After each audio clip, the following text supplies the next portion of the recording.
Breaking news చూస్తున్నాం. TDP senior నేత దేవినేని నెహ్రూ చనిపోయినట్టుగా తెలుస్తుంది. దీనికి సంబంధించి పూర్తి సమాచారాన్ని మా కరెస్పాండెంట్ రాజా రమేష్ అందిస్తారు. రాజా రమేష్, చెప్పండి. టీడీపీ నేత దేవినేని నెహ్రూ చనిపోయినట్టుగా తెలుస్తుంది. ఎప్పుడు జరిగింది ఈ విషాద సంఘటన?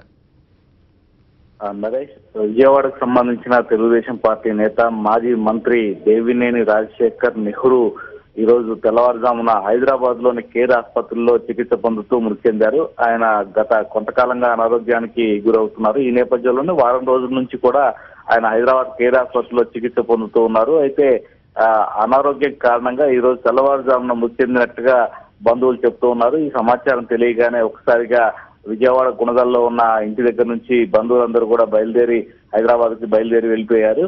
ఆయన 6 సార్లు ఎమ్మెల్యేగా కంకిపాడు, విజయవాడ ఈస్ట్ ఈ ప్రాంతాల నుంచి కూడా గెలిచిన చరిత్ర ఆయనకు ఉంది.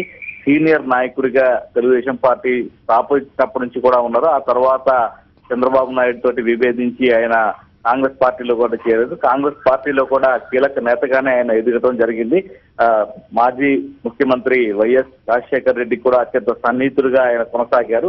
ఆ తర్వాత మళ్ళీ ఇటీవల కాలంలోనే ఆయన తెలుగుదేశం పార్టీలో కూడా చేరడం జరిగింది. అయితే ఆయన మృతి పట్ల మొత్తం అటు తెలుగుదేశం నుంచి ఇటు కాంగ్రెస్ నుంచి కావచ్చు అందరూ కూడా చాలా దిగ్భ్రాంతిని వ్యక్తం చేస్తున్నారు.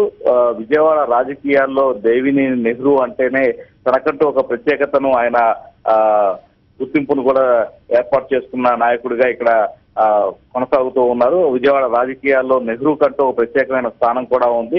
ఈ నేపథ్యంలోనే నెహ్రూ అనారోగ్యంతో మృతి చెందాడన్న వార్త బయటికి రావడంతో ఒకసారిగా దేవినేని నెహ్రూకు సంబంధించిన అనుచరులు, ఆయన వర్గీయుల్లో తీవ్రమైన విషాదాన్ని కూడా నింపినట్లయింది. నరేష్, అలాగే రాజా రమేష్, ప్రస్తుతం దేవినేని నెహ్రూ మృతదేహం ఎక్కడుంది, ఎక్కడికి తీసుకెళ్లాల్సి ఉంది, కార్యాచరణ ఏంటి?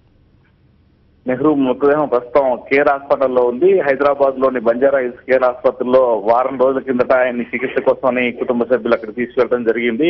ఆయన మృతి చెందారు. ఉదయం తెల్లవారుజామున మృతి చెందడం జరిగింది. ప్రస్తుతం మృతదేహం అక్కడే ఉంది. కుటుంబ సభ్యులు కూడా ఇక్కడ నుంచి బయలుదేరి వెళ్ళడం జరిగింది.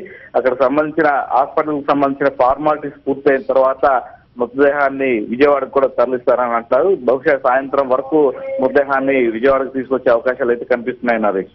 ఓకే రాజా రమేష్.